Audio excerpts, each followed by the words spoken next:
Le pouvoir du pardon, comment pardonner vraiment. Aujourd'hui, je veux te parler d'une clé spirituelle, une clé qui ouvre les prisons du cœur. Cette clé, c'est le pardon. Le pardon, c'est une décision. Le pardon, ce n'est pas un sentiment. Ce n'est pas attendre de ne plus avoir mal. Le pardon, c'est décider. Décider de ne plus laisser la blessure te contrôler.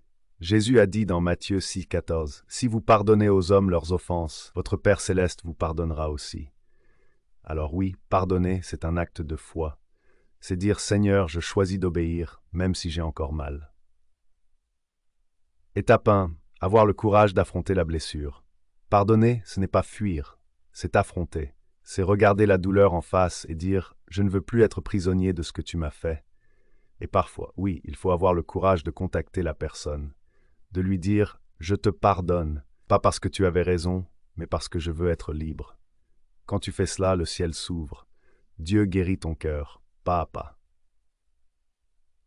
Étape 2. Chercher le message de Dieu. Chaque douleur cache un message. Rien n'arrive par hasard. Parfois, Dieu permet une trahison pour t'apprendre la sagesse.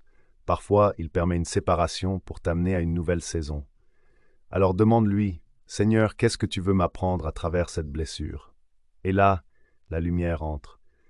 Tu comprends que ce n'était pas une fin, c'était une formation. Étape 3. Passer à autre chose. Une fois que tu as compris, ne reste pas là. Ne tourne plus autour du passé. Dis-toi, c'est fini, j'avance, Dieu m'attend plus loin. Frères et sœurs, le pardon, ce n'est pas un mot, c'est une libération. Alors aujourd'hui, je t'invite à faire ce pas. Appelle cette personne si tu le peux, ou parle à Dieu si tu n'en es pas encore capable. Mais ne garde plus rien, car le pardon, c'est la clé de ta paix, de ta guérison et de ta liberté.